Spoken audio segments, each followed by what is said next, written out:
I think Bitcoin is new wine that deserves new wineskins. Bitcoin is a completely giant, brand new paradigm that the world is going to have to wrestle with. And because the ruling class of today can no longer manipulate the bottom layer. Currently, the ruling class of today manipulates the bottom layer of how money and how wealth works.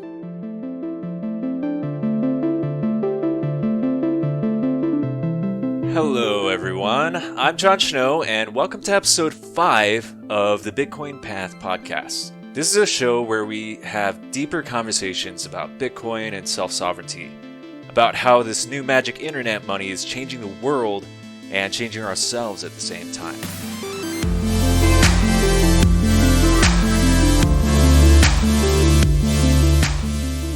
I'm thrilled to have Brian Harrington join me for today's pod. Brian is the organizer of the Orange County Bitcoin Network, which meets every Thursday in Anaheim, California. He is an elected official for the Orange County Republican Party's Central Committee. And more importantly, he helps entrepreneurs and small business owners retain their independence and their sovereignty by accepting Bitcoin through settlement with BTCPay Server. He's a proud husband and he's a Jesus follower. I really enjoyed this chat with him. Having met Brian in California when I was visiting family down there, I just have to attest that he is the real deal. He's just an awesome, genuine guy. I consider him a close friend and really enjoyed this chat. Be sure to follow him on Twitter at Brian Harrington and check out his website, brianharrington.org. Before I get into this talk, I just want to let you know about the Cosmic Deep Dive online event coming up this weekend, December 12th and the 13th. It's an online Bitcoin conference, and it's an opportunity for you to deepen your understanding of Bitcoin in a compressed amount of time with some of the most well-respected educators in the space. If you're interested in joining, you can register for the event at cosmicdeepdive.com. The speakers are going to be Robert Breedlove, Gigi, Dan Held, Max Hillebrand, Eric Kaysen, and John Vallis. There are going to be 6 sessions, 3 on Saturday, 3 on Sunday, and it starts at 11 a.m. Central Time. And if you can't make all of the sessions, these sessions will be recorded.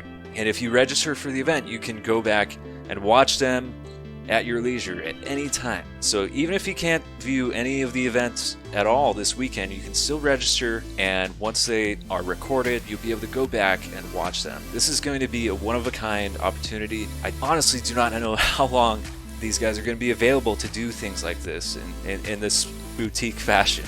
So I think it's an exciting opportunity. I'm really looking forward to it, and I hope to see you there. And with that, let's get into my conversation with Brian Harrington.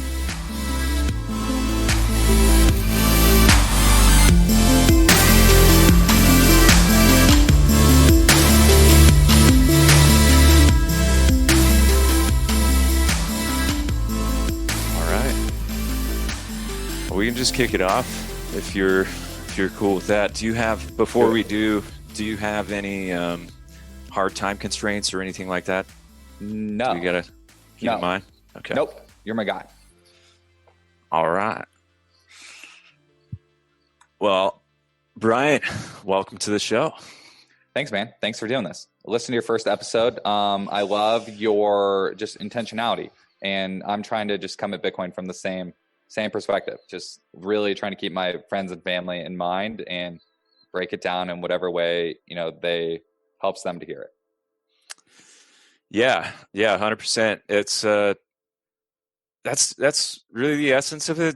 And I really, appreciate your perspective on that as well. Trying to reach people just by understanding where they're at, what their needs are, communicating like how Bitcoin can actually help their situation in a really powerful way. So yeah, I re-listened to your episode with Marty Bent, who was, really instrumental in my initial kind of traveling down the rabbit hole earlier in March. And that conversation in particular really inspired me because I was in, sort of a depressed darkened state, so to speak, like a lot of us were at that point. Yeah. No, Um, look, the lockdowns have been really tough on me too. Like even taking, I mean, Bitcoin is in my head now, and so it's obviously I look at it through that lens. But no, just in general, I can't remember if I told Marty that day, but no, these lockdowns have fully changed my perspective about politics forever. Because I used to look, I was that student government kid in school. You know, I got elected to my class president because I thought that was how, you know, you help people. And then afterwards, like look, Bitcoiners will appreciate this. Like I kept, you know, working on political campaigns even after college too. And I have a picture with Neil Kashkari from 2015 helping him run for governor of California. And I just look back on that and I just think, what was I doing? What was I doing? Why was I helping this guy, you know, try to climb up this political ladder? And then, so we can go off on all the finance things about Neil Kashkari and all of that or whatever, but then just bringing it back down to the lockdowns, it should be embarrassing to city council members and to county supervisors that restaurants and barbershops are meeting on the sidewalk. That should be embarrassing. This is the United States of America. Why are businesses, why is it made illegal to turn a key and go into your place of business and do business? That's crazy to me. And the word crazy has just been watered down and overused and all these things, and everyone has different opinions about the lockdowns and everything is fine. But at a fundamental level, that's completely changed my perspective of politics. And so now I just think I'm even more hardened in my belief that we need solutions outside of politics, apolitical solutions that just cut through everything. I'm with you. Just the fact that you need to, as a business, to interact and engage in commerce, to ask permission from some like governing body, just to have someone come into your product and engage and like sell them food. Like when did it become the case that we have to like include some other arbitrary entity in this like very personal, very natural process that all of us go through, like in every day of our life? Like, yeah, it doesn't make sense. It doesn't make sense at all to me. Yeah, I don't know. And I mean, I'm sure we can just rant about that for a long time. Totally. And I don't want to come across again to like friends and family listening that I'm not an angry guy. Like I'm not a depressed guy. You know, Bitcoin gives me a lot of optimism and I can go through a lot of those things. But just wanted to just relate with you and share that, you know, I felt the exact same, you know, way earlier this year. That's more where that's coming from. So regardless of, you know, people agree with me in that my perception of the way I'm breaking it down or whatever, just sharing that this year has been really hard on me, you know, mentally too. Right. Yeah, it's been a mental and emotional whirlwind for a lot of people, and it's saddening to see how some people are reacting and thinking that they're kind of slipping into depression, or thinking that they need to go along with these measures and these things, these top-down orders that are supposedly for their own good. Yeah, it's heartening. It's really encouraging to see guys like you and to talk with other people and to get a message out where I'm just having like natural conversations with people who are using critical thinking skills to you know, think about like, well, what the fuck is actually going on? Do we have to believe everything that these people are telling us? Are they just telling us things because they want us to believe these things? Are these things actually true? Asking very basic questions like that to me makes a lot of sense. And dude, I'm just so excited to be able to talk to someone like you. I think it's funny that we get to know people on the internet and, you know, listen to each other's podcasts or see things happen, and then we like talk in real life, and it's like talking to like a cartoon character in some ways. Do you ever feel that way? Yeah, yeah. You mean the other people, like just other people that aren't Bitcoiners when you're talking to them in real life? Other people who no, like other Bitcoiners. For me, like, Oh, yes. because most of the people that I talk to in real life aren't Right. necessarily Bitcoiners. So like for me, it's this sort of trippy experience going and talking to actual real Bitcoiners. Yeah.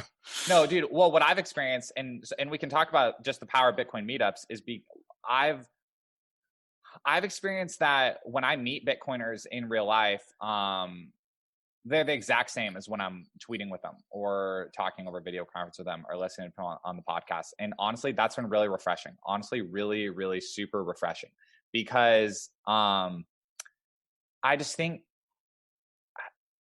some people are afraid to just get down in the comments and just figure it out and, act differently on the internet. And so, yeah, to me, I've been really thankful to like be able to meet people over the internet and then go on to meet them, in real life. Like, to me, Twitter, this will sound funny, but Twitter has completely changed the course of my life. Like, Twitter has been an incredible power for good in my life, and it's introduced me. I've been hired over Twitter. I've met some of my best friends over Twitter. It's just, I hang out there for 7 hours a day.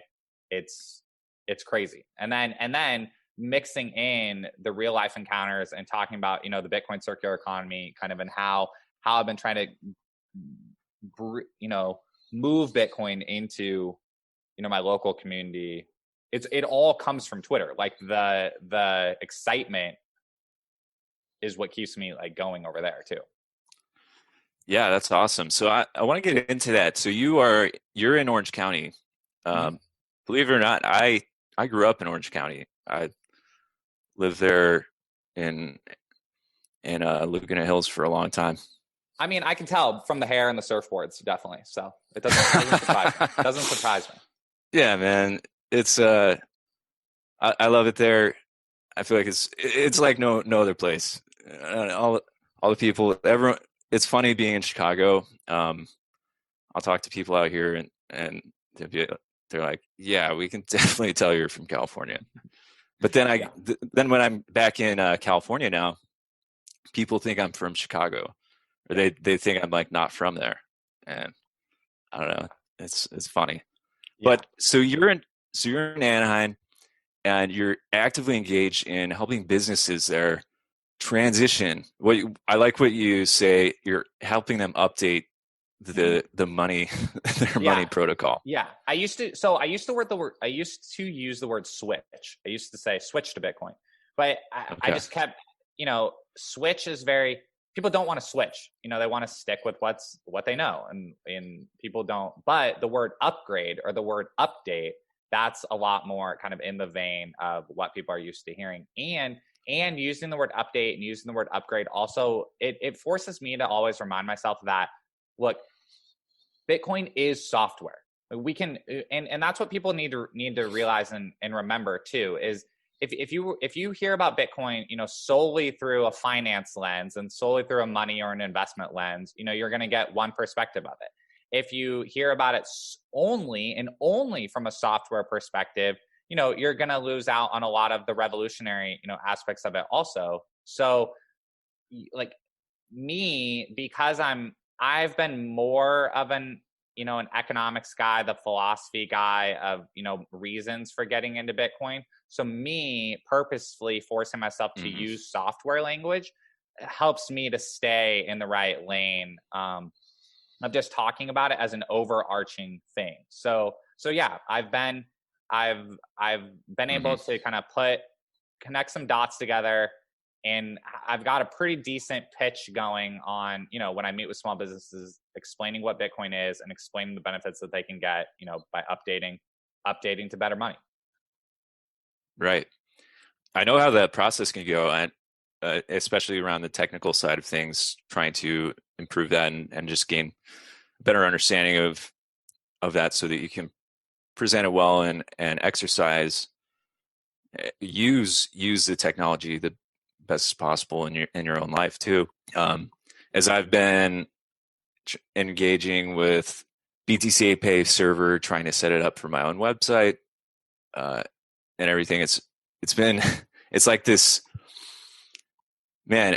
It's a little daunting. It's daunting at first because you're like, this is so important. I want to get this going, but there are some hurdles here. There are some steps to just go through this process and find out, for one, what the process is going to be for my particular setup and my situation, and then execute it, and then hope it works, and then test it, and then re-implement it if it doesn't.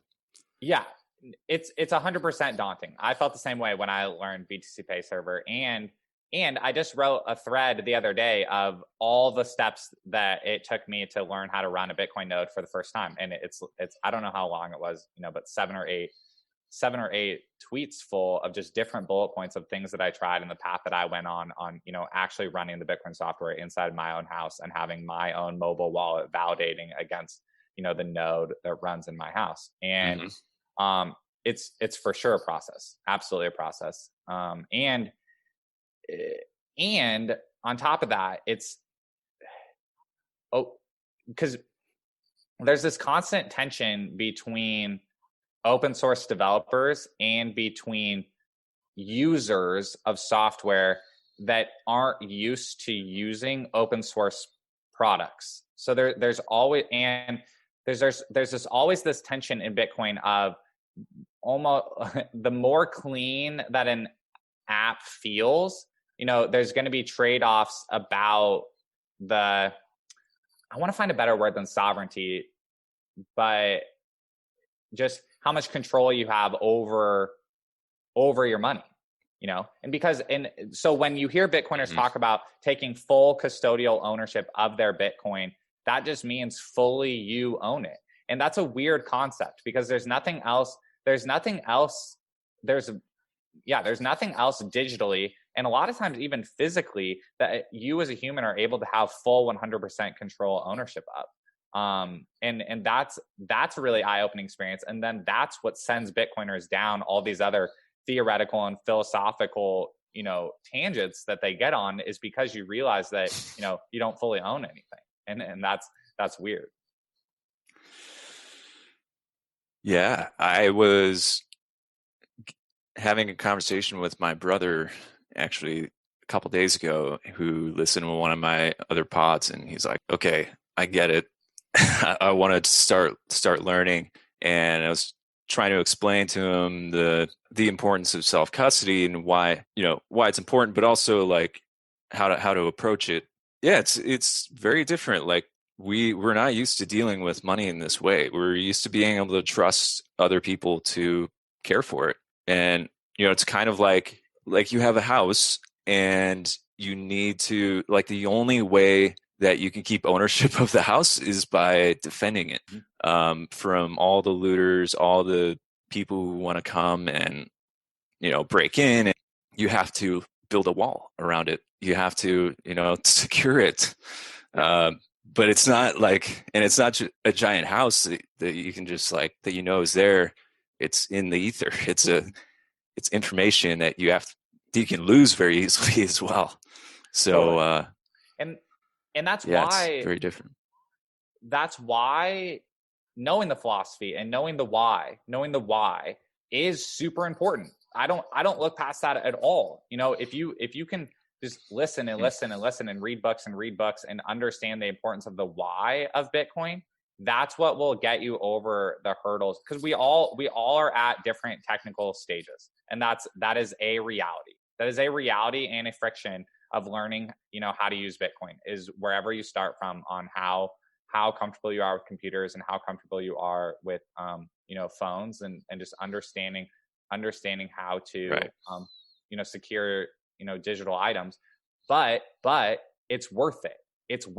And so people listening that would 100%. categorize themselves as non-technical or as less technical, don't turn off the podcast. Don't stop listening. Don't stop listening to the other episodes and think that Bitcoin is just a niche thing that isn't for you, because that's not true. That's fundamentally not true.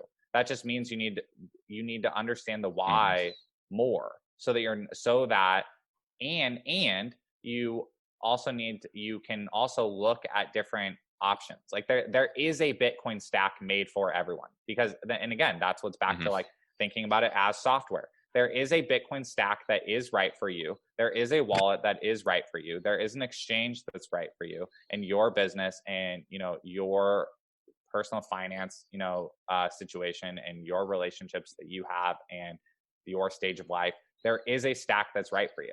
And you just need to rely on your own knowledge and rely on listening to the right people for building that stack that's right for you. But realizing, because back to the kind of overarching principle, when you fix the money, you fix the world. So much of what humans and people are frustrated with each other about, and division is created because the money is broken. The very foundation of society is broken, and we're all getting ripped off every single day in just 1,000 cuts every single day, a little bit of the time. And that's why everyone feels like they're working harder and not getting ahead. So that's the why. And figuring out the tech and figuring out the stack that's right for you it's something that can be accomplished and is getting better every day. Oh yeah. And I'm amazed at the amount of resources that are out there are helping people to understand from what I think is important. If I could talk to anyone else listening as well, is having confidence in your ability to learn, to adapt, and to increasingly understand things that are complicated. Just having that confidence in yourself, to your understanding of something, even if it's very technical, that will that'll open up the possibility to gain knowledge and to gain competence in this really important area. And I'm speaking as a very non-technical person, but I've enjoyed this process of learning, and that's why it's the Bitcoin path. Like, you have to start somewhere, and you're going to fuck up. You're going to make these mistakes, but as long as you're sort of on that trajectory, it's going to help. But I really appreciate your focus on the why, because that's what's given me the impetus to gain some technical knowledge and actually run open source software and run my full node and start trying to exercise sovereignty in this way. Yeah. Same thing happened to me too. So what does it look like in Cali nowadays? Are you seeing a lot of responsiveness with local businesses? I know you mentioned that you are having a lot more success convincing brick and mortar businesses, more so than online businesses at this point, to kind of engage in Bitcoin. Yeah. So in Orange County, I've lived in Orange County off and on the majority since 2013. And so Costa Mesa, and then just recently in Anaheim. And we've had an Orange County Bitcoin Network meetup running since May of 2019. And so it's been about, over a year, going on a year and a half since then. And it's just been growing and growing and growing. Like, we have a consistent group of about 20 people that meet every single week. And then when we throw kind of larger events, they can top out at, 100, 110 people. And so that's been really cool. And like, but it all comes from like the internet, from being on meetup.com and from being on Twitter and just constantly talking about it. That's how we've been growing. And it's other Bitcoiners, coming out of the woodwork and meeting people in real life and starting to do that. And then, they then bring their friends, sometime. But honestly, the main thing we're doing is just creating community so that, people, well, here's the trend. People have brought their spouses and their partners, and it's made them realize that, oh, there's other real people that are doing this. That's honestly been one of the biggest parts that come out of it. And I've been really thankful for that, is really watching them, like those spouses and partners, kind of connect about this also. Because just like in anything, Bitcoin, it can be, a little bit of a hobby. like it's a very, and I don't think it's bad to call it a hobby or just an interest or, you know, whatever. Like, I think that's fine. And so there's all, like in most relationships, there will be the one person who's more interested in it than the other person. And then they kind of both just grow in it together. And so I think that's been a really powerful thing of kind of growing interest. And then also back to the whole, how there's a Bitcoin stack for everybody. There's a Bitcoin stack for everybody. So if you're the spouse or the partner that is, you know, less interested, like there's shopping apps and gift card apps and fun kind of more like game apps that you just let you play every day. And just having one on your phone helps you just continually remember that, you know, the world is going through this crazy monetization event and transition to a new like world reserve currency. And so, yeah, maybe you're not the one who's thinking about that constantly all the time and looking for the signs and watching how it's growing, but you can at least, you know, support the other people in your life that are, you know, watching this and seeing it happen and want to be active participants and activists in, you know, creating a better future. It's one way that you can just support them if you're interested in doing that. And so there is a Bitcoin stack for everybody. And I can like give some of the names just so you guys know, but then specifically about the businesses, that really came this year. And that really came kind of back to, it came because of the lockdowns, because I kind of realized I had been comfortable thinking about Bitcoin just in the macroeconomic sense and my own personal investing sense. And I had always been kind of one of those Bitcoiners that said, you know, it's better to, you know, spend your weak money and save your strong money. And, you know, Bitcoin's not ready for commerce yet, but it will be one day. But through these lockdowns and watching the way the businesses are being treated, I kind of had to come to terms with, you know, Bitcoin is not happening in the future. Bitcoin's happening right now. And people don't need freedom in the future. They need freedom right now.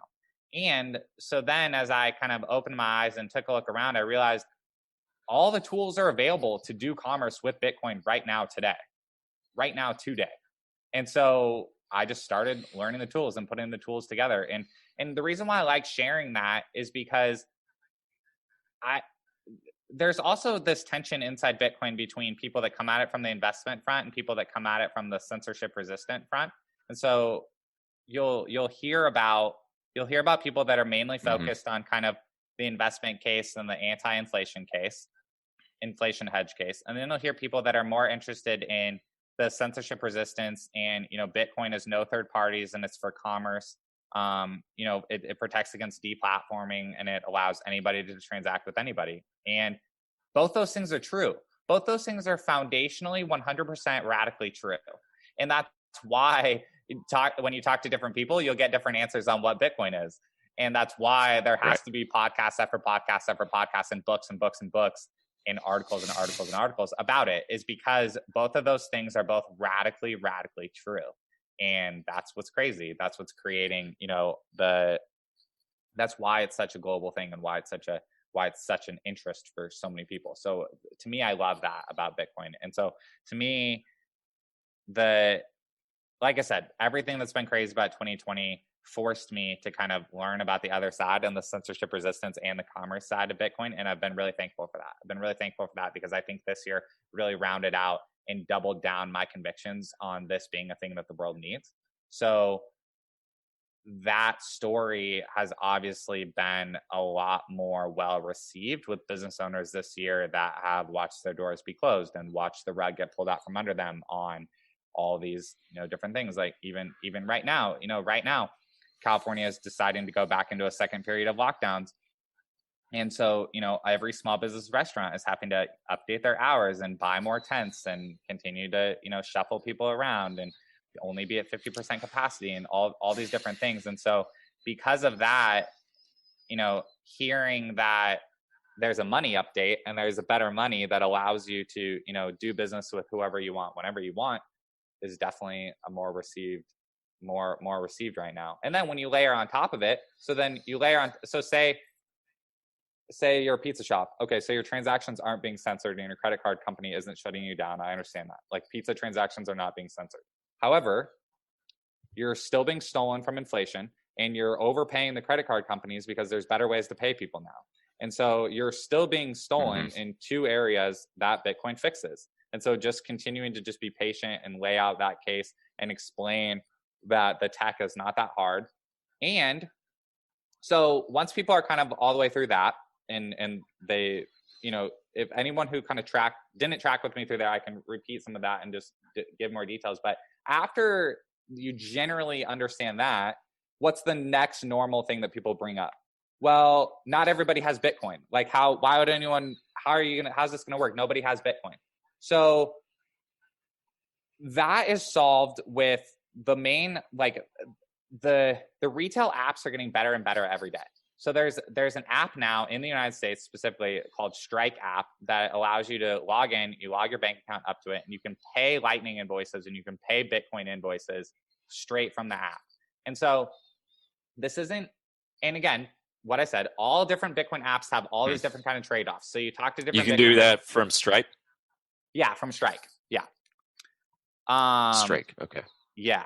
And that's what allows, the reason why this app is kind of groundbreaking this year is because because it feels like a fiat app. It feels like Venmo, it feels like Cash App. And so kind of people that aren't interested in Bitcoin, they can shop at a merchant that is interested in accepting Bitcoin without having to change anything in their day-to-day life. They just simply download a new app that's going to feel just like every other app they already have. There's nothing, you don't have to learn about Bitcoin to use it. And so if you're the pizza shop, that you're the entrepreneur that is, motivated to earn Bitcoin and motivated to start leaning into the future, you can offer a discount and just say, and it doesn't even have to be anything about Bitcoin. It's 5% off pizza when you pay with the Strike app. And period. That starts the conversation then in a great place to where, and then I think you'll be interested in how many customers will actually ask you to explain Bitcoin to them after you, lead with, hey, pay with Strike app and you get a discount. And then you explain why it's better money and you explain why your business is choosing to do that. So that's the flow that I've been experienced that has been hitting, pretty well this year. Gotcha.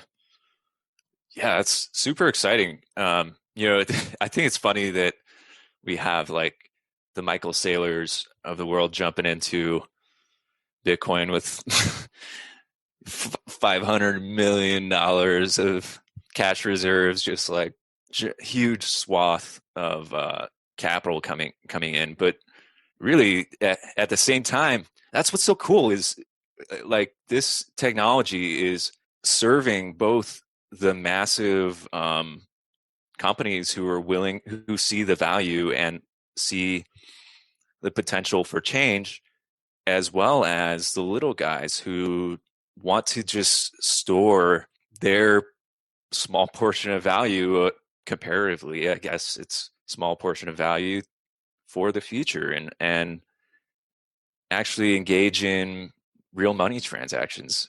It's so cool. I agree. I really like that Bitcoin serves both all socioeconomic classes also. And I can talk to this a little bit too, because I don't know if you've heard this from your listeners, but sometimes something I hear about Bitcoin is, okay, I hear what you're saying. It's hard for me to believe that Bitcoin is as democratic as you say it is, because we're all being used to being ripped off and lied with to. With the inequality. Yeah. We're so being used to like ripped off and lied to, and just there will always be a ruling class. There will always be, these elites pulling the strings. Who's to say that the Bitcoiners then just don't become the new ruling class and it's just the same as everyone? Like there's still the haves and the have-nots. And so I've heard that. I don't know if you've heard that yet from your listeners, but I get that sometimes. And what I would try to answer to that is I would try to just show up with empathy and say, look, I understand what you're saying. And regardless, and again, maybe when you listen to my stance on the lockdowns and things like that, you might not believe me that I can have empathy for a progressive view, and as far as trying to lower wealth inequality, and I'm just cold-hearted capitalist or whatever. I believe Bitcoin is going to completely reshape what the word capitalism and what the word socialism and what the word of any of this stuff even means. I think Bitcoin is new wine that deserves new wineskins. Bitcoin is a completely giant, brand new paradigm that the world is going to have to wrestle with. And because the ruling class of today can no longer manipulate the bottom layer. Currently, the ruling class of today manipulates the bottom layer of how money and how wealth works. The Cantillon effect, if you Google Cantillon effect and read what the Cantillon effect is, the people that receive the new money supply first receive the biggest benefit. And that's the way our country and the world currently works, is that the elite ruling class receive the fresh money supply straight from the central bank directly. And that gives them a giant leg up on the rest of society. And so under a Bitcoin standard, there will still be rich people and less rich people. There will always be people that have varying degrees of how much stuff and how much capital and just their current state in the world. That will always be there. However, the ruling class will no longer be able to rip off the very bottom layer. The government will no longer be able to choose winners and choose losers. And so then it'll be up to all of us, and in that sense, everyone benefits. Every single person benefits. And that's a gigantic claim that's hard for people to wrestle with, that Bitcoin is that democratic. But I believe that. And when you dig in and you learn about every single facet about Bitcoin and just how the mining works, and how the block rewards and how the transaction rewards and like all of those things, and just the second and third order effects of sound money, I haven't met anyone yet that's dug all the way down and been able to refute it. Yeah, it seems very self-evident. Like the more you have a mind for seeking truth and look at the facts critically, the more you can become familiar with the problems very, very easily. Like, it's no mystery. The powers that be might want it to be a mystery, but there is no mystery as to how things are actually working right now. The Federal Reserve, like, everything is in writing. You can look at the laws and see how the Federal Reserve interacts with the government and the American people, and it's very clear, like, how the American people have been getting ripped off over the last 100 years. So And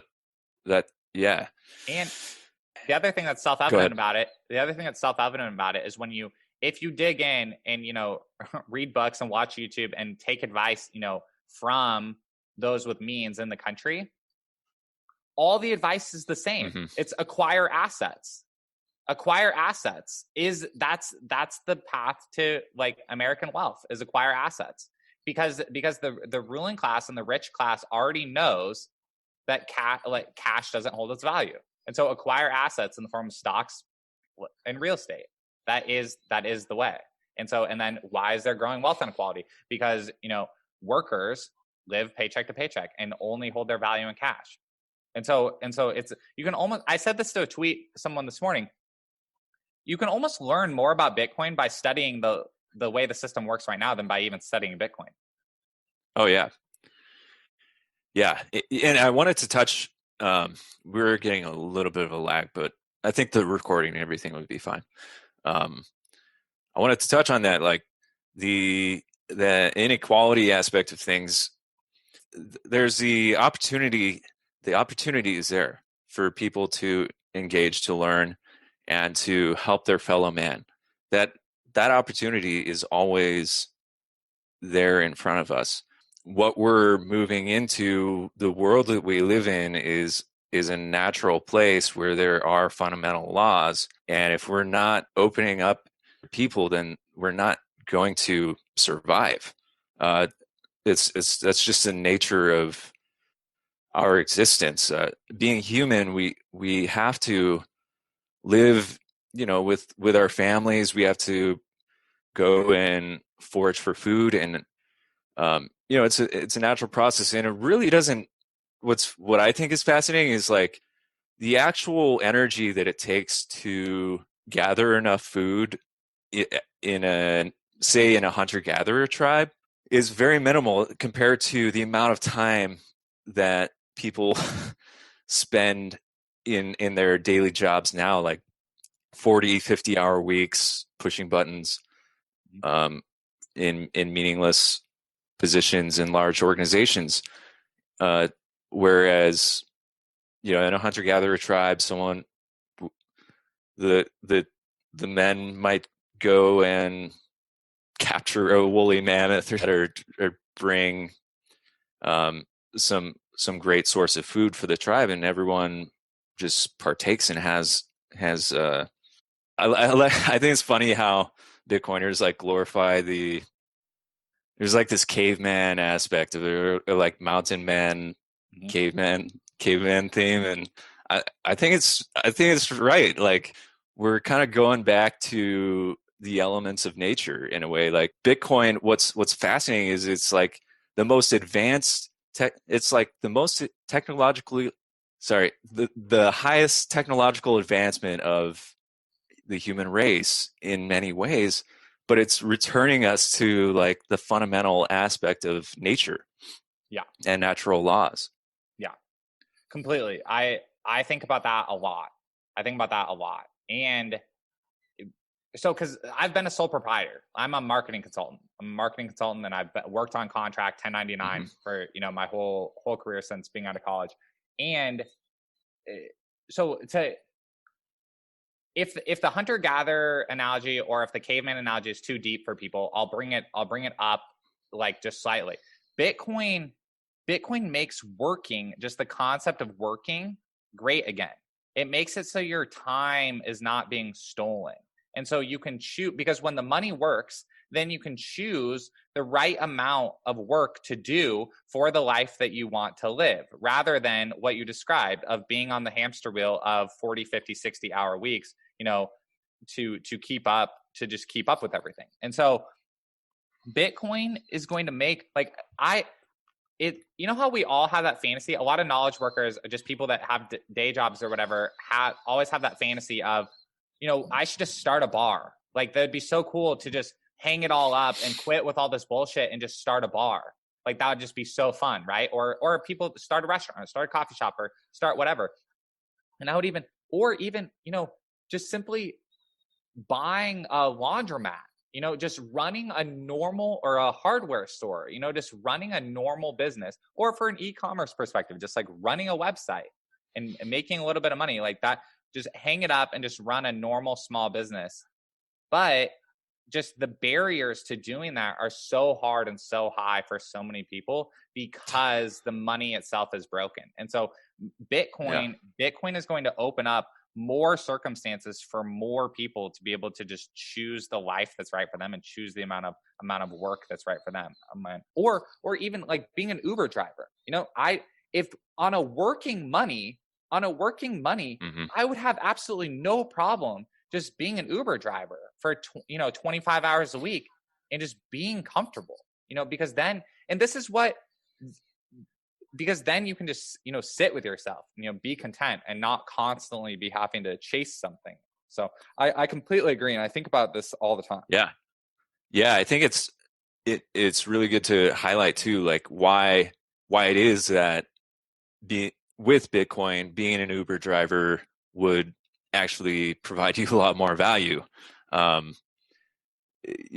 We touched on the aspect of inflation, and maybe we should just highlight like how in that particular case, someone working as an Uber driver, why is it that right now as they work as an Uber driver, they have to, it's like a spinning hamster wheel. They can't get anywhere. Standard. Why is it the case that that's different? Yeah. So 2 parts to that. 2 parts, potentially 3. We'll see how I break it down. So the biggest overarching one is the inflation tax. So just, we are all paying the inflation tax every single year. The money that you make is worth less, and you can buy less stuff with it. You can, buy less stuff with it. So that's the first one that Bitcoin fixes. The second one is, a lot of people blame Uber, the company that created the network effects, that they're like, oh, they are profiting off of the backs of these poor drivers and they're not passing along enough of the profits. We need to protect workers more, that kind of things. Again, a big reason why Uber does that is to because there's so many regulations and just things that they're constantly having to deal with, that so they have to pass, they have to squeeze, they're squeezing pennies too. So then they're squeezing, the drivers. So fixing the money is going to rein in over regulation of companies, because the government will physically have less control over things. But then even taking a step past that, say Uber is taking advantage of their network effects. Okay, Bitcoin being open source money software, Uber is now just the concept of building a driver network is no longer beholden to the credit card companies that are choosing to charge 3-4%, in between transactions. So the credit cards are a tax on this giant thing of me finding someone, getting in their car and paying for a ride somewhere. And so we're cutting them out of the deal. And now you're able to go direct to the person. And so just because so this already happens, not a ton, but you meet a driver over Uber and then, you hire them straight up as your airport driver, and then now you have their number and they will drive you and you arrange it peer-to-peer and you pay them in whatever peer-to-peer method you want. Bitcoin, the software will create so many things just like that. And the credit cards are going to get cut out of the deal or be forced to change. And so that's why Bitcoin is better for workers. And that's why Bitcoin makes actually working, great again. And then look, here's a controversial one. And I always try to figure out how to say this correctly, but I end up just going for it every time. And so I'm on the record in multiple places saying this on camera and on video. Bitcoin makes collecting taxes harder, period. And that's a reality. And so that excites some people and that scares some people. But that is a reality for users that want to lean into that. And so, because Bitcoin is cash. Bitcoin is cash over the internet. It's a bearer instrument of the actual value. And so when I read no third parties, no middlemen, I read that as legitimately no third parties, no middlemen. And so we're cutting out every form of every other person that's making money off of me taking a ride with someone. Every single middleman that you can come up with in that circumstance has the potential to be undercut with Bitcoin. And that's the reason why it's a giant thing. And that's the reason why there's so many narratives about it. Yeah, I really do, as scary as it might seem to talk about how government might be threatened by the new magic internet money, the reality is that the world is changing and that we as free individuals have a lot more power now than we used to. That's the game has completely fundamentally changed. And it's not like I'm going to go and tell everyone stop paying your taxes, IRS. I'm not paying you anything. I'm not going to, lay in front of the fucking tank. But there is a very real fundamental change to the relationship that the government has with its citizens. When I look around, when I look at Chicago, the city, I see just massive a mess. I see a farm. It's a large, attractive, hospitable environment for millennials to come and engage in commerce and to live their life. They have their restaurants and can live this nice comfortable life and live in their pods. And as long as they're kept there and they're doing what they're supposed to do, the leeching government and bureaucrats can kind of suck energy from them, and it's this game that they're trying to like attract as much capital, or as much as many humans as possible.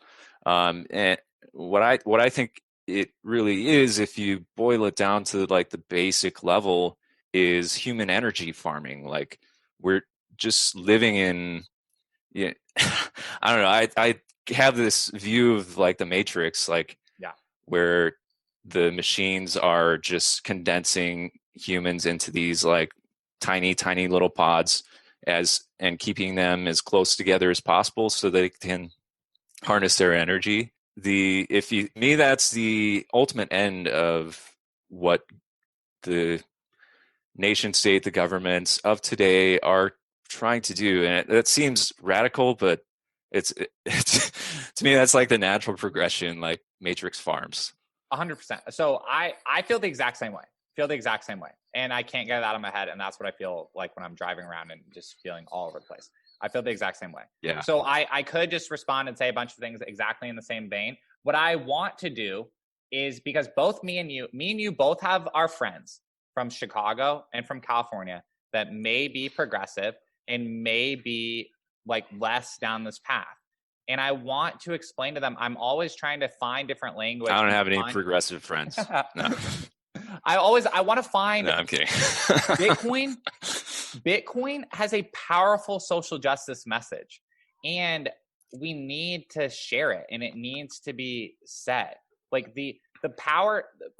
I want so desperately for this country, for just people, for just populism and just social justice, and whatever words.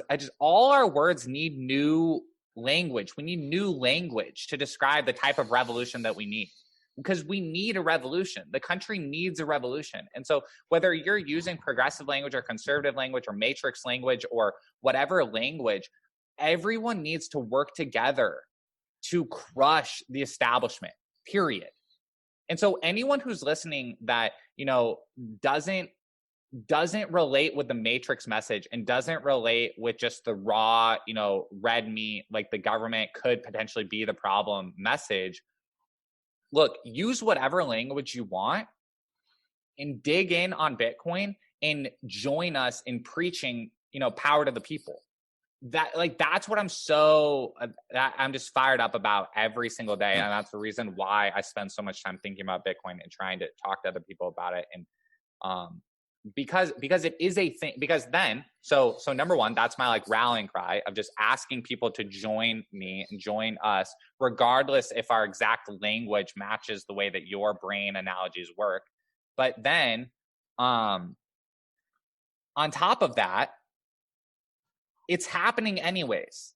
It's a fact. Like, it's a fact that the incentives for people to jump shift off of the old money to the more functioning, better money is happening. That trend is happening. And no amount of top-down management and top-down control and checking boxes and electing people or creating rules or doing whatever is going to affect that and change those incentives, because that is happening across the entire world. And so, right.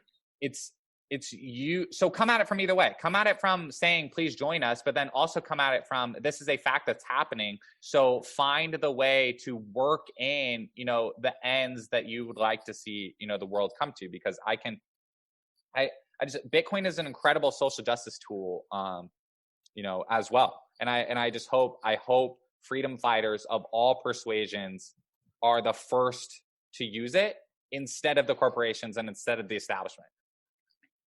Yeah, I certainly hope so as well. And the thing that I think I feel like a lot of social justice warriors might miss, or that they don't really connect with Bitcoin, is the fact that it requires personal responsibility and personal agency.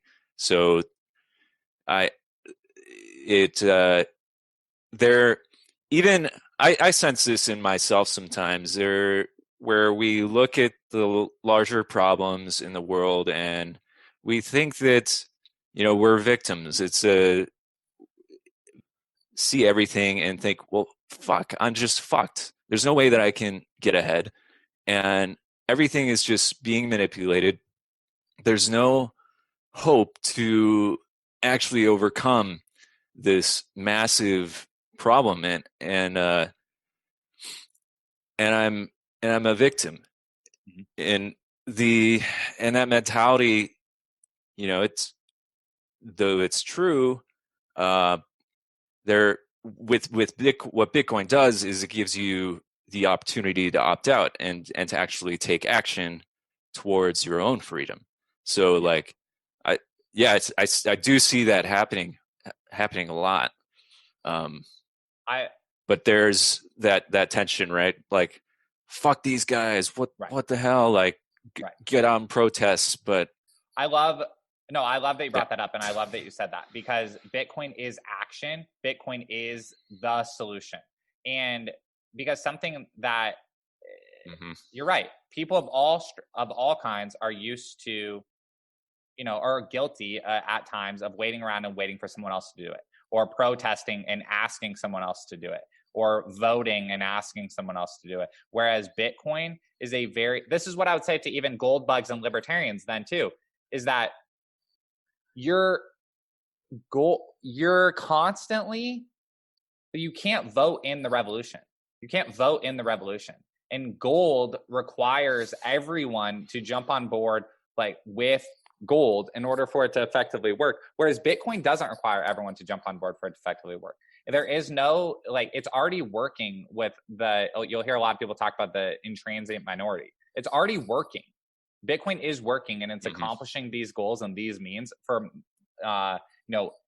a bunch of people all around the entire world, and more people every single day.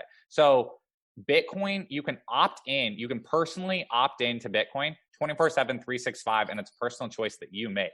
You're not voting once every other year.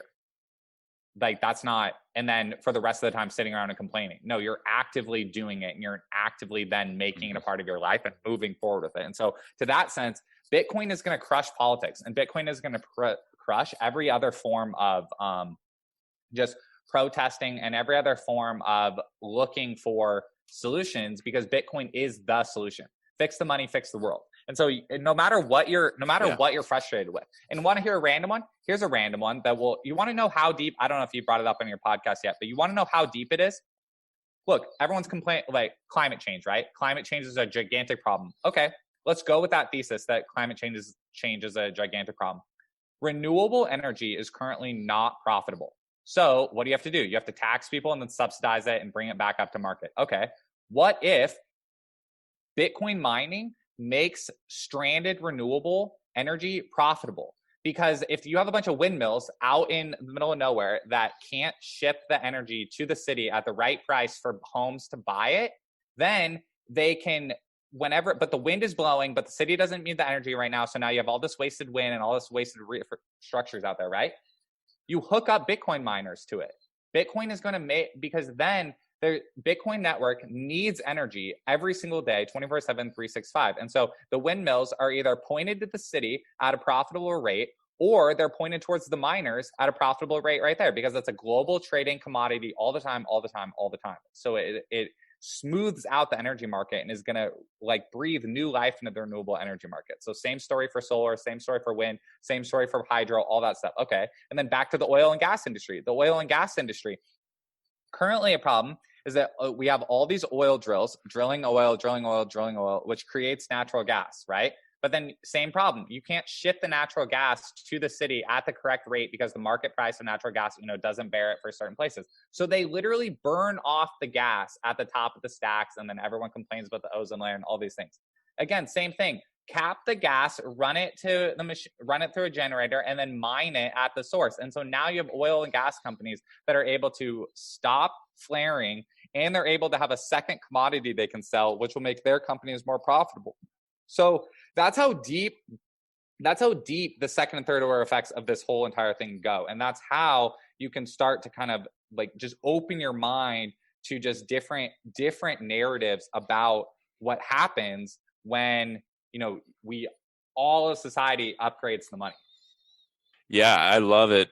There's so many problems that are actively being solved with extremely intelligent solutions and profitable solutions, and people are making tons of money. People are getting rich. Like, it's a fucking gold rush. Like, there's a lot of value to be acquired, and because there's so much value to be provided to people by these problems being solved, it's it's fucking awesome. Like, it feels I get tingles down my spine when I hear people like you talk about this stuff, because it really is incredible to see things unfolding in this way. And I love like hearing guys like Robert Breedlove. I don't know if you've read some of his. I'm sure you've read his articles and heard him talk. And I'm having him speak at this event that's coming up in December, and he is some of the things that he's saying are so fucking deep and philosophical and like foundational, spiritual, almost religious. But it fucking rings true. Like, it speaks to my soul, and I know that it speaks to other people's souls as well, because we resonate with truth. Like, that's the beauty of this. Like, as many people want to try to control us and to put us in this like energy farm, the reality is we are autonomous beings. We have the ability to make our own decisions. That's just fundamental to our human nature. So like, the more information, the more people like acquire this information, like, it changes them, and and it's so cool. Yeah, it gives me, I'm just excited because it gives me hope, man. Like, that people can get this and we can change.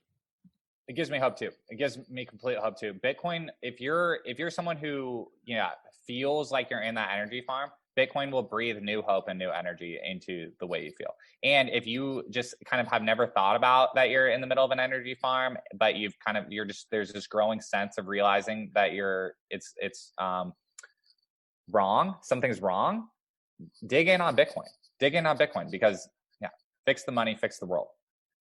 100%. So you've been involved with the political process a lot in your experience, both as an activist and helping various political campaigns. And I know you mentioned even like being a part of the most recent Trump campaign, or one of the prior ones.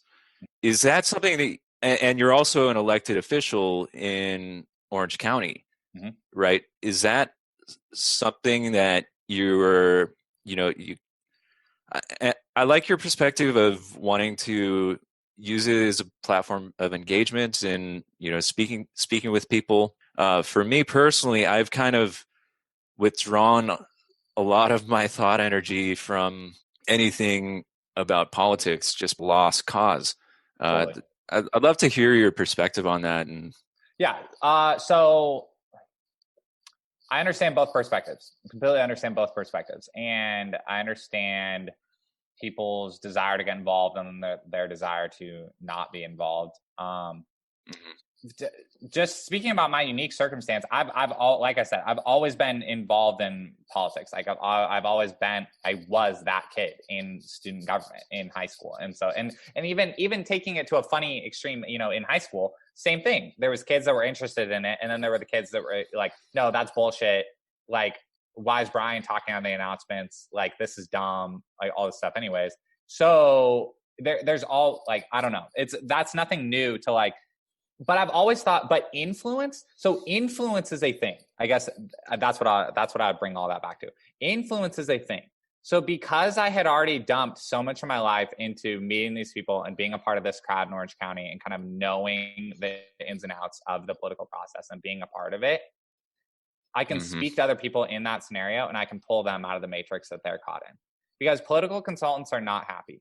Political consultants are not happy. They understand their leech on the system, and they understand that a lot of them are just mercenaries. And that's like, I would say that to my friends right now, and they've heard me say that, right now. And so same thing with politicians. A lot of them are just it's self-interested, and it's just everything that you watch about any politics, show on TV is literally almost exactly how it is. And so in that sense, I completely understand why people are disenfranchised with it. I hope to talk about Bitcoin, in the meetings that I'm in and in the positions that I'm in, and elevate the conversation around Bitcoin to those people to let them know that this isn't a passing fad. This is a very real reality that is taking over the world. And just explaining to them that, look, like politicians don't have they physically do not have the ability to fix the things that need to be fixed in the country. And so the faster that people come to that realization and start to search for other solutions outside of politics, in my opinion, the better. And so, just because of the position that I'm in, I feel like I'll be able to kind of spread that message internally. But I completely understand why people are disenfranchised with it. Yeah, I think that makes sense. The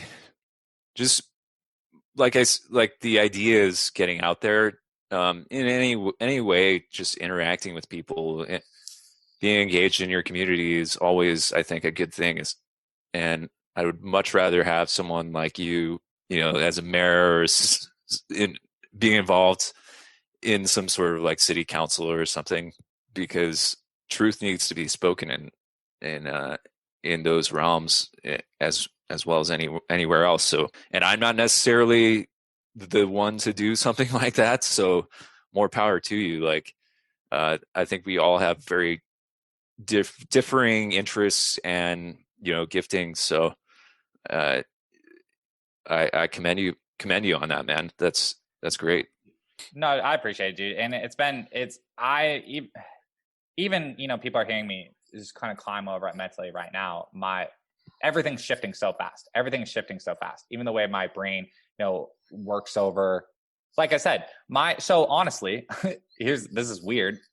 I ran for the seat and was elected before the lockdown started this year. So I don't take my seat until January of next year. And so honestly, everything that you're saying and the tensions that, Marty was forcing me to grapple with and you're forcing me to grapple with, they're very real questions inside my head. And so I don't have the perfect answer. I'm just admitting to myself and to others that I don't have the perfect answer right now. I have, the small amount of local influence that I do in one county in the country. And I want to use that to point people towards, solutions that I believe can bring a better life for the most amount of people. But again, even me saying that, like, it just sounds like a politician. It sounds like every single thing that every other people, already say. And so, like, how does that even, what is the true differentiator of that? And dude, honestly, here's the true differentiator of that. So the Orange County Bitcoin Network, like, honestly, physically brings more joy to my life than going to these like central committee meetings. Is the honest reality. And there's honestly more of a problem solving grassroots vibe at these Bitcoin meetups than there are at politics meetings. Like, I honestly lose friends when I go to politics meetings. I don't gain friends. Like, and that's just a funny reality of the entire thing. And so I'm trying to figure out how to combine both of those efforts, literally almost every day, trying to figure out that answer right now. Yeah, man. It's a process everyone's going through for themselves. So, enjoy the journey. I've high hopes for a powerful Orange County citadel to set up a strong defense against the encroaching, totalitarian state that's forming over there in the West Coast. I love California so much. I love Orange County. I love the beaches. I love surfing. I love all the people, the just enjoyment of life and the celebration of, nature. It's a really special place. And with I'd love to get your thoughts about like Citadel theory. What are your personal like plans for engaging in your own freedom and your own self-sovereignty in that regard? So definitely subscribe to Citadel theory largely. And the way that I do sometimes refer to Orange County, the entire county, as a citadel. And that's what I explain about building the Bitcoin circular economy and, helping Bitcoiners meet each other in real life. And there's just funny lockdowns. Like these lockdowns are the story of the year, because even taking Bitcoin out of it, simply finding a restaurant where 25 people are allowed to eat together has been an endeavor in finding a peer-to-peer marketplace. So again, even removing the concept of Bitcoin and all this other stuff that we've been talking about out of the equation, simply finding that has been an attempt at building a peer-to-peer marketplace, which is hilarious. And so I'd love to find out how you did that, by the way, after.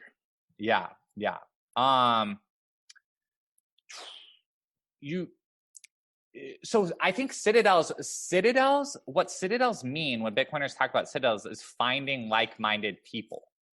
That is going to take lots of different forms. I love Orange County too. And I just bought a house, in Anaheim. And so with my wife, and this is a very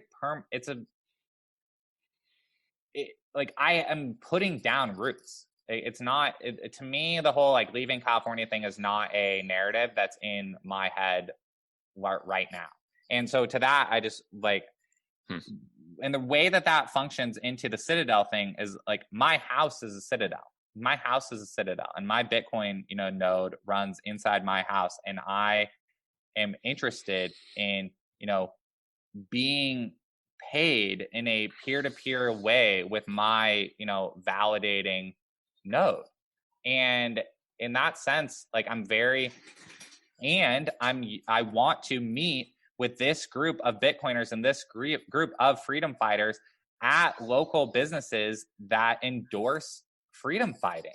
And so every day I'm attempting to build a network of people that are interested in the same outcomes that I'm interested in and see the incentives that I see to build a free society. And so I don't know, like, to me, so I guess all of that to say, I don't just want to be someone who's tweeting about building citadels. Like, I want to be someone who is actively putting my own name on the line in talking about revolution in very real and sober terms. I don't just want to be a libertarian, like, or a freedom fighter who's just tweeting about freedom. Like, I honestly, or just the philosophy of freedom. Like, I honestly want to find a way to implement it in my own life right here in Orange County, California. And I want to meet other local people that are interested in doing that also.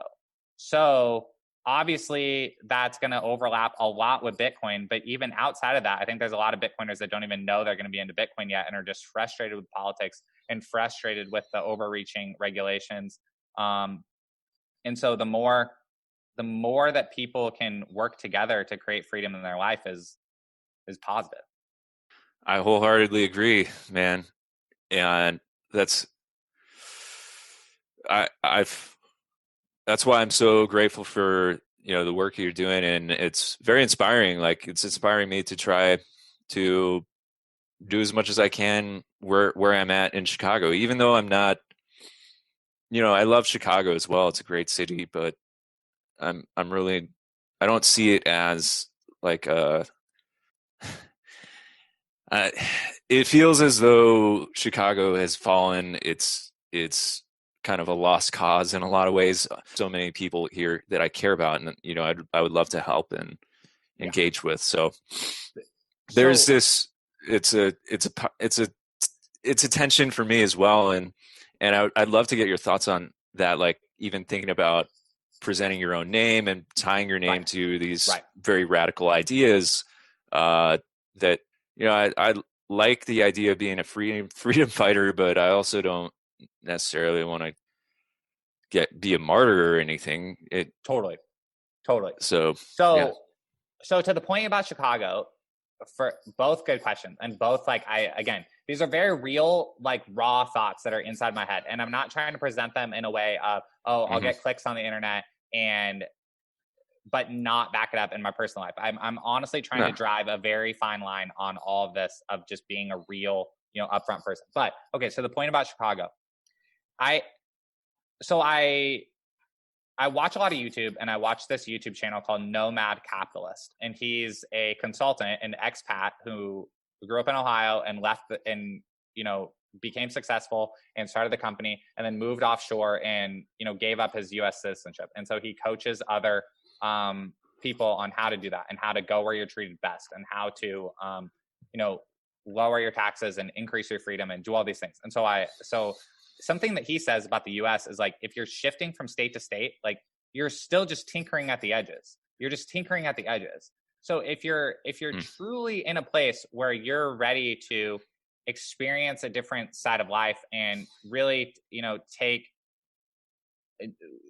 if that's the package that works for you, is going offshore and experiencing different culture and really being radical and, like, doing that thing, then that's a thing.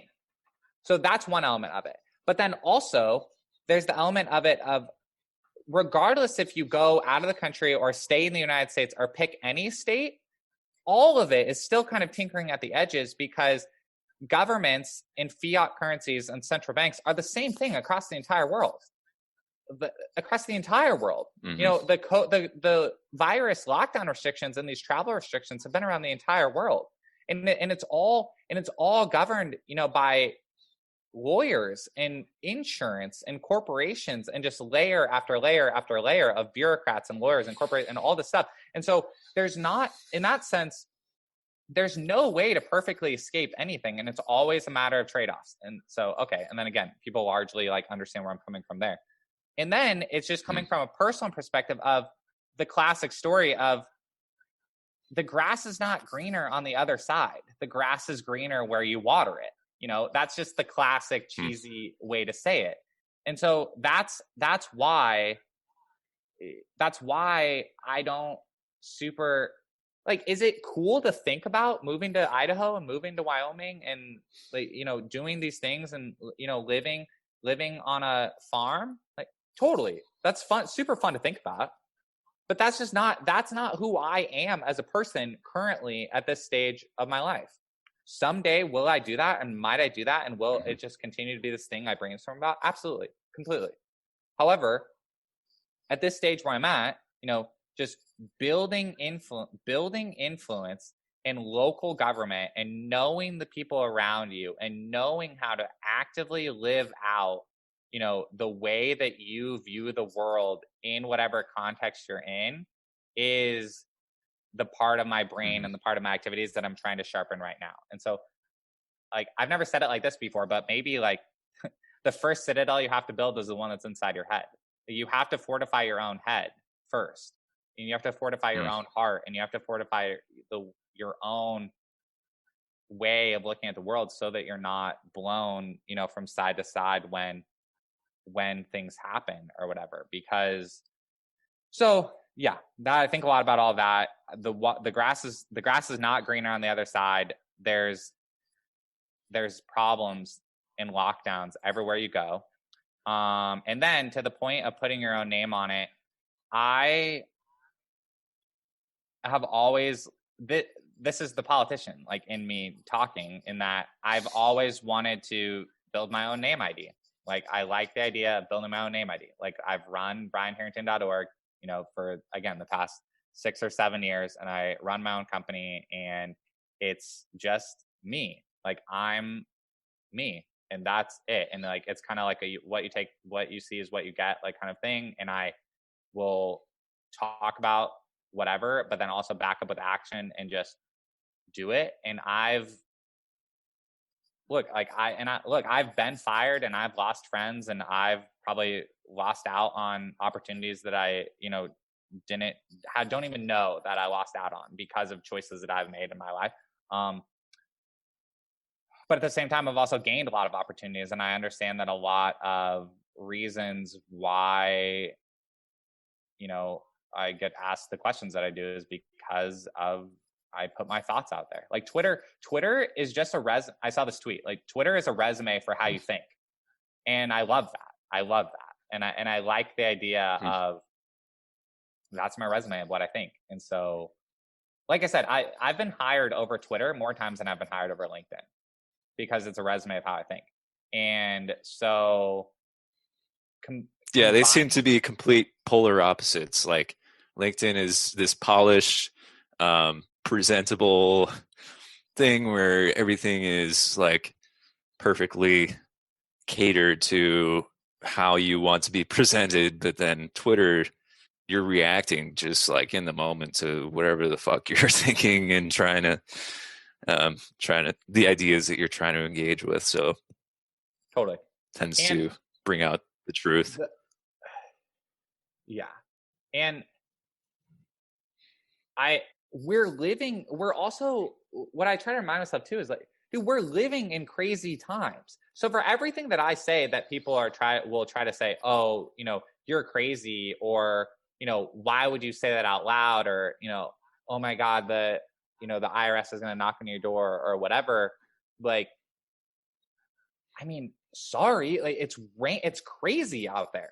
Turn on the TV, like turn on your social media and just watch what's happening. Like, sorry that that's the way that my brain is reacting to the situation, but I'm asking a very valid question, in my opinion. Why are we paying these people? So again, I'm sorry, like I don't have any specifics of, what we should do about it other than, get involved with Bitcoin and continue to figure out how it can impact your life and how peer-to-peer electronic internet money can impact your life, and learn how to use it. But let the cards fall where they fall, because I don't appreciate the way the businesses are being treated, and I don't appreciate the way that I'm being treated. And I don't know like what else to say.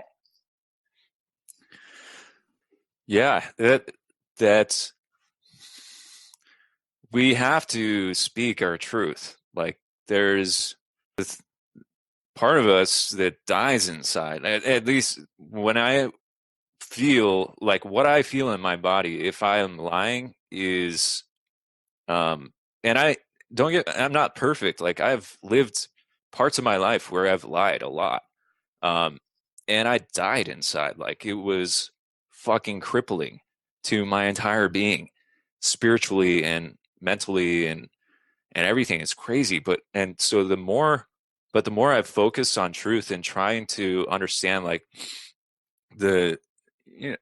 as much as possible the nature of my existence and what I want to truly represent to the world and how I want to interact with other people, that's given me, so much freedom and a sense of empowerment. What I like to think about is, I think it was Plato who was executed, right? Because he wouldn't recant in Alexandria. I've got to get this story straight before I start talking about it publicly, but I think it was a philosopher decided he was going to be executed. The governing authorities at that time were bringing charges against him for speaking in a way that contradicted the established norms at that time, and he decided he's not going to change anything about what he's saying. And the people who were bringing the charges against him were pleading with him, like, no, just like change this one little thing. We like you. We don't want to kill you. And I'm very much paraphrasing this setup. It's like he said something along the lines of where it was almost an opportunity for him to exit reality in a true way, where he would not have to, he would not like compromise his own being, and as a result would exit reality freely, or Yeah. exit life, die in that way. Yeah. It's kind of crazy. It's completely crazy. I mean, two things it makes me think of is, I mean, like Jesus was executed by the state, Yeah. and a lot of his followers were executed by the state because he was preaching freedom in the countryside, and he was preaching against the establishment in the countryside, and so they killed him. And it's to the point of just philosophers in general. I never read I don't know my Plato and my Socrates and everything very deep, but I know the overarching theme of, knowing yourself is the greatest thing you could ever work on, because that's it. There's no other pinnacle. What else would that was what they would sit around and ask themselves, what else is there to work on, period, other than just understanding what this thing is inside my head and why I'm here, and so that, but then also about Bitcoin, again, maybe this is, to me, when I survey the world, the most uncompromising philosophy-driven people in the entire world, the most entrenched people in the entire world, are Bitcoiners. And even when you get deep down in this thing and you learn about all this other crypto and all this other stuff, because they'll be like, oh, you'll hear this term like Bitcoin maximalists, and that's other crypto generalists trying to paint Bitcoiners as extreme and as uncompromising. And honestly, like, you're damn right. Like, you're fucking damn right. Like, uncompromising. Because and even outside of those crypto, inside baseball jokes or whatever, this term Bitcoin maximalist, no one else is a maximalist about anything in the entire world. Politicians are hedging. Investment managers are hedging. People that don't take their faith seriously and only think about their faith and spirituality on Sundays are hedging. Fair weather football fans are hedging. People that are addicted to alcohol are hedging. People that are addicted to video games are hedging. Everyone else in the entire world is hedging. And so you're either addicted to something and you're looking to escape it, or you only think about spirituality at your most low and you don't think about it when life's going good, or just from a pure investment perspective, you're just like, oh, like, let's just place some chips all around the board because I don't really have an opinion about anything that's happening in the world. We'll just grab a big scoop of everything.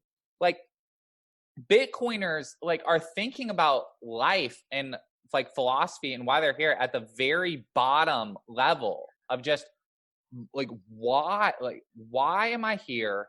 How do my interactions with other people go? And why does the world not feel right? And I've never met a gigantic group of people that fired me up at that level for every single day like that. And so that is why, and to me, that's what that just a philosophy story inspired in me, is because, sweet, kill me, throw me in jail. I don't want to be a wage slave. Sorry I said some mean words about the government. I don't want to be a wage slave. I don't want to work 40, 50, 60 hours a week and pay 35% in taxes for broken political promises. I just don't buy it. I don't buy it. I believe in a higher power too much. That's not the reason why I'm here. That's not the reason why I'm alive at this very moment in November of 2020, to work a dead-end job and pay taxes to people for broken political promises. I just fundamentally disagree with that, and I'm willing to suffer the consequences of that belief. Fully. And I think that people who see that as, so radical, so,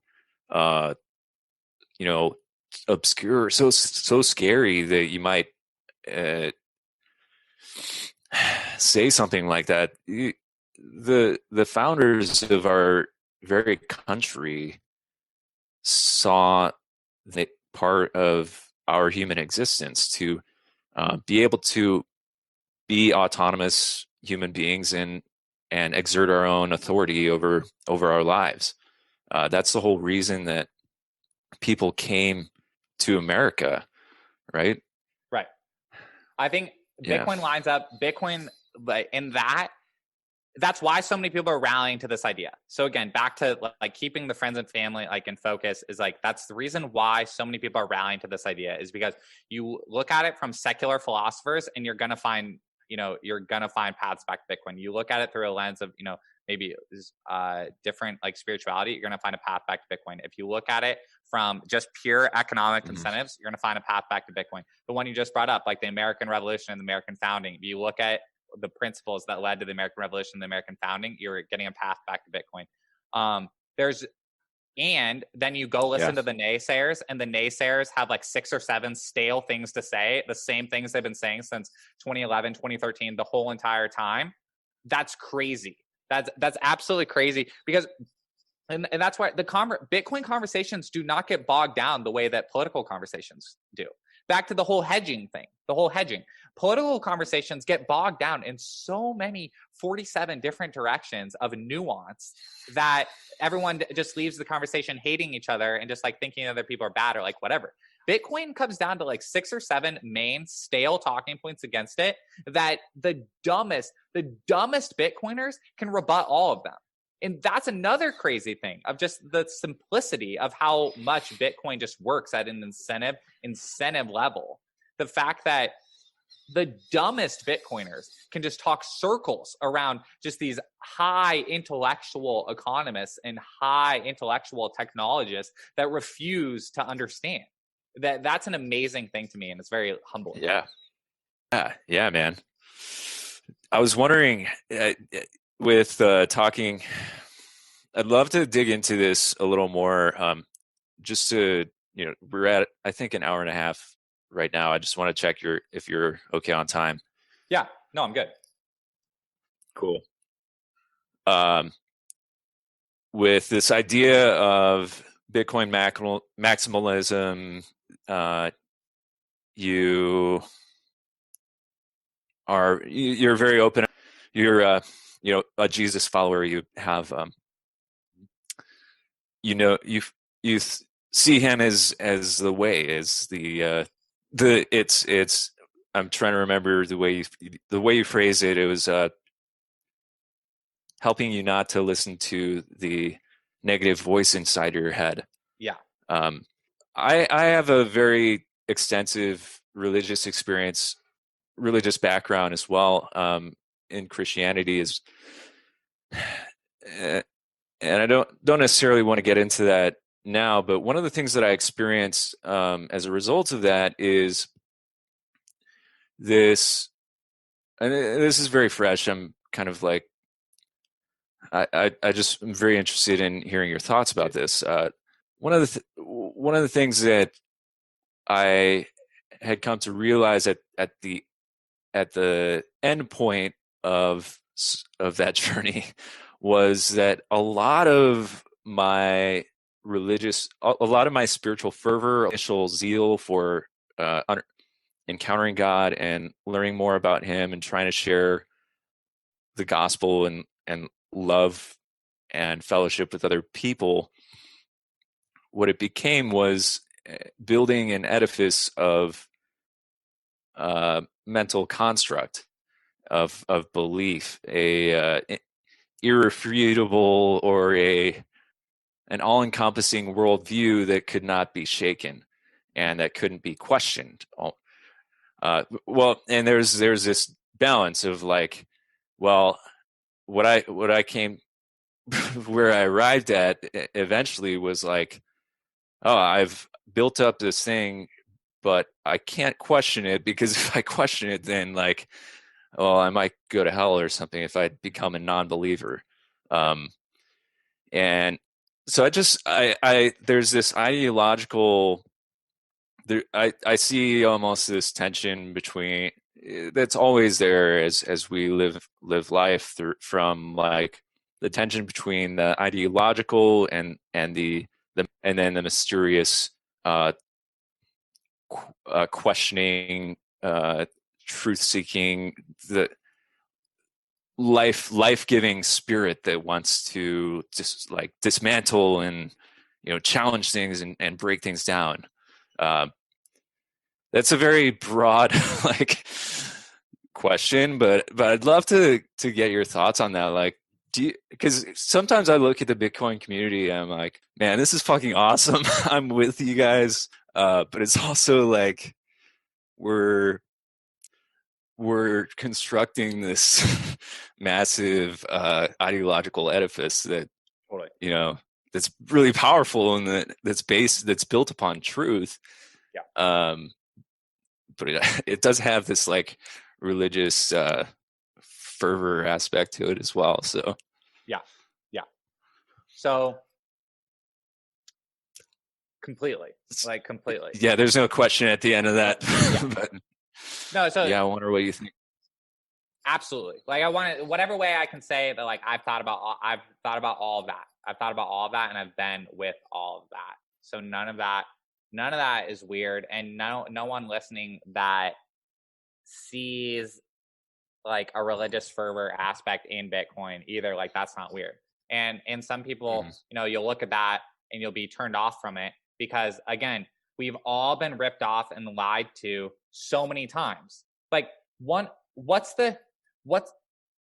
people that have experience, going to church, what's the number one reason people stop following Jesus or stop believing in Christianity? Other Christians, shitty Christians that were annoying, and they didn't realize, and there was, so then a straight up comparison. Okay, well, you guys, this is like your thing or whatever, but you're no less shitty than my other regular friends. So therefore this is false and bullshit. Like, that's very logical, super logical, which is the number one reason why, people don't become Christians and can't believe in the Jesus story is because of other Christians. And then, so then that kind of turns, and the same thing happens anywhere, right? Like, whether you're, being Soul Cycle or Peloton, you're like, oh, Soul Cycle and Peloton is the way to get skinny. Join this tribe, join this community, and it's the way to get skinny. And then some people get in, some people don't. And then some people have a bad experience and some people don't, because there's the in crowd and there's the out crowd, and then it doesn't work. And then so you move on. And then you try a different diet, and there's the in crowd and the out crowd, and then you move on. And then it's the same thing with, make money online courses. I like try this one, and then you get in and then you get out. And it's like, so in that, everyone's searching, but what's the constant through that whole entire thing? Something's missing in your life and you're looking for an answer to it. So that's constantly what's happening. So, and we've all just been ripped off. We've been ripped off by centralized. This will get a little buzzwordy, so we'll find a different way to say it, but you've been ripped off by centralized solutions.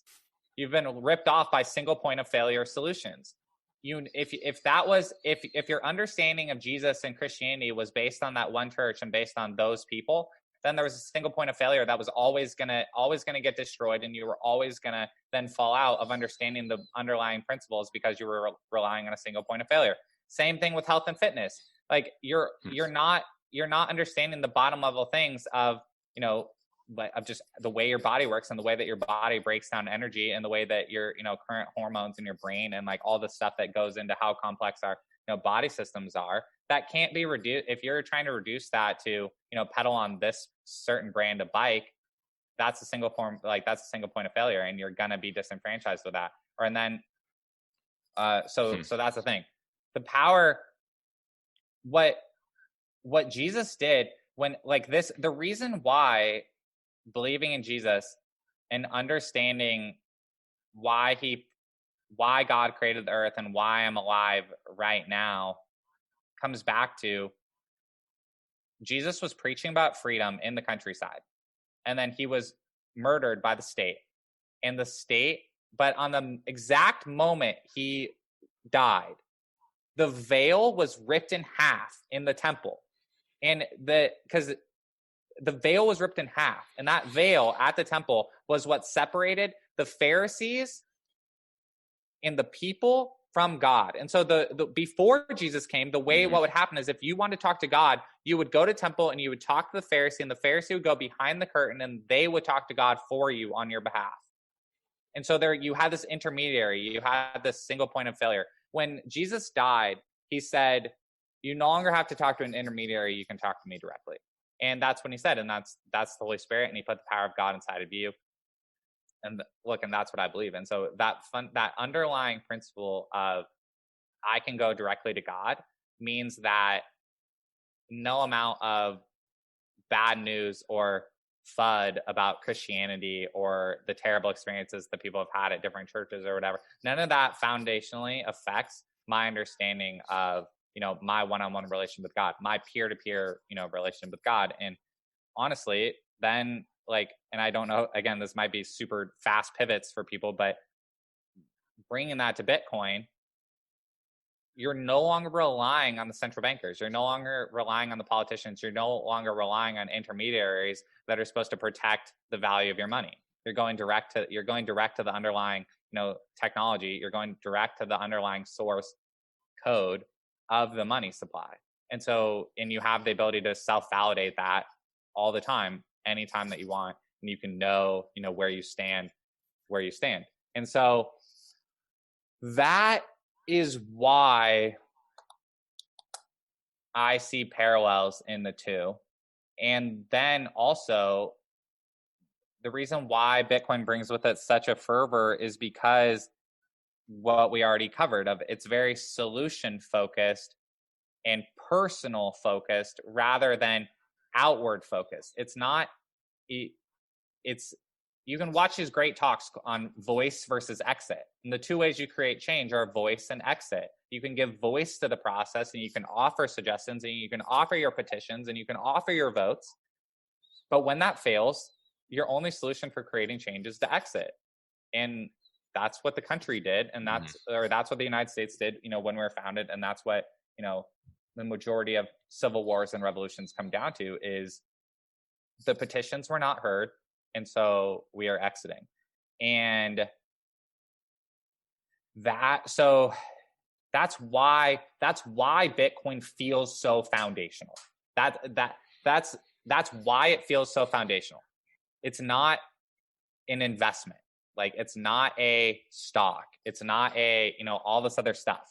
It's not any of that. It's a very foundational thing within a chance to change the world. So that's why it carries with it all the strong emotions that it does. Yeah, I definitely see that. One other thing that it brings to mind is how Ralph Waldo Emerson's essay "Self-Reliance." I'll send it to you if you haven't. It's one of the things that he says in it is really fascinating. He says it's kind of like an aside, but he says in Stoicism, each member is the Stoic, but in Christendom, where is the Christian? It's just this idea that with Bitcoin, each Bitcoiner is the Bitcoiner. There's no divorcing your intellects to some school or sect. It's a practical thing that you engage in and you use in your life, and you're building a life based on truth and honesty and verifiable exchange of true value with other people. Correct. And that's why the people that go to bat for Bitcoin so hard, because they know that they hold the cards 100%. Yeah. They hold the cards 100% when you're going to bat for Bitcoin, because there's no what Ralph Waldo Emerson, saw in the church. He's, Christians they're creating logical inconsistencies because they're trying to align themselves to a thing that they don't. There's going to be logical inconsistencies when you're trying to align yourself to another human, because humans are flawed. But with Bitcoin, and so same thing with politics. When you pick your candidate, they're only best case, they're going to say things the way that you would say them 95% of the time. And you're going to have to squirm and rationalize the other 5%. Best case. A lot of times it's way lower than that. And then, so all that being said, but then also, so there's a ton of crossover between Christianity and Stoicism. And I love Stoicism. I'm not an expert in it, but if people want to read on Stoicism, I really like Ryan Holiday. This is kind of a good modern writer on Stoicism. And then there's a ton of Christianity and Stoicism overlap, because the Bible teaches that joy in your circumstances should be divorced from each other. Your joy should not be reliant on your circumstances, and that's the foundation of what Stoicism is. So it teaches that. But then also to your point of individualism, I did a YouTube video on this earlier, again during the lockdowns, because a lot of it very much frustrates me that these churches closed and the pastors took the government recommendations to close down. That very much frustrates me, because my understanding of Christianity is that it's one of freedom, and it is one of self-reliance. And so I did a YouTube video on this. There's a verse in the Bible, there's a story where there's 100 sheep, and 99 of them are safe in the field, but one of them gets lost. And Jesus, the shepherd, chooses to go find that one lost sheep. He chooses to risk the lives of the 99 and leave them open and bare in a field where they could be attacked, and go find the one. And what that illustrates to me is that Jesus cares about you as an individual. Jesus is not doing crowd math on the life of one versus the life of the 99. He cares about you at a very individual, crucial level. And he would not have died on the cross, and he would not have ripped the veil in half, would not have given you direct access to God if he didn't care about you as an individual. And so, when I hear Christianity being preached in a way that's more interested in the feelings of the crowd rather than the feelings of the individual, that does not align with my understanding of the purpose of what we're doing here. Yeah, 100%. 100%. I think that's really a crucial part of the message of Jesus that I hope more Christians will embrace, is their and that was the driving factor that got me so interested in it, was this idea that and a true experience, like a very true, real, tangible, verifiable experience for myself, that I had access to the presence of God without any sort of intermediary, without any kind of church telling me how it needed to happen. And that set me on a trajectory that radically changed my life. I think that is an essential part of Jesus' message, that we individual, has the ultimate say. And if you treat the world as though every other individual has the ultimate say as well, that makes a world where everyone gets along pretty well, because you're not gonna say well, I'm the fucking boss, I know how you need to live your life, and you better get in line or else I'm gonna fuck you up. Right. That's what worries me about all this collectivist bullshit going on. But I know I have hope that truth will get out, and the more people realize, way of independence is a very enlivening experience. It's a very free. It's a way to thrive. It's not like Jesus said, my yoke is easy and my burden is light. Yeah. And I'm fascinated by that. A lot of people are afraid of going out on their own and exerting their own sovereignty and their own freedom, but God is with you in that path. And I really feel God's presence with this. Yeah. Well, and that's what we talked about on the financial aspect of, Bitcoin makes working part-time viable again. And it just makes working any amount of time, part-time or full-time, whatever, viable again. It makes it light again. So instead of dreading work, you can enjoy it, because it is light. And so you're enjoying it from a financial perspective, you're enjoying it from spiritual perspective, and because all of that is because truth is aligned in your head. Truth is aligned in your head, and you're not having to go to bat or rationalize things all the time. That's why we're all tired and just edgy and hate each other all the time, is because we're rationalizing what you said of, no, I'm the boss. So I'm going to be the boss in this circumstance in XYZ, exactly how it goes, but these carve outs for XYZ, these things, blah, blah, blah, blah. But then on this day of the week or in this geography, we'll let John do it. Like, that constantly keeping up with all that rules and caveats and all of that stuff that, again, then is constantly changing is a burden, a physical and mental and spiritual burden on you. And when you realize that there's an alternative to looking at the world like that and act and, giving respect to a world like that, it is. It's contradictory. Like, it actually makes life easier and makes life lighter. Brian, dude, thank you so much for coming on. I think that's a good place to end this discussion. It's been about getting close on 2 hours. I think both of us could just riff on this stuff for a long time, hopefully, and even in person sometime. Yeah. No, I love it, man. Like, thank you so much. And just, thank you for making the effort to put this stuff on the internet and engage with people, because I think your influence matters and Bitcoin matters. And so I appreciate, people listening and the opportunity to talk. All right. I hope you guys enjoyed that talk with Brian. His passion for freedom is just contagious. Again, getting to hang out with him in California, I can attest to him being just an authentic guy, a real freedom fighter. Proud to call him a friend, and really grateful for Brian coming on. And I'm really grateful to you guys for listening in.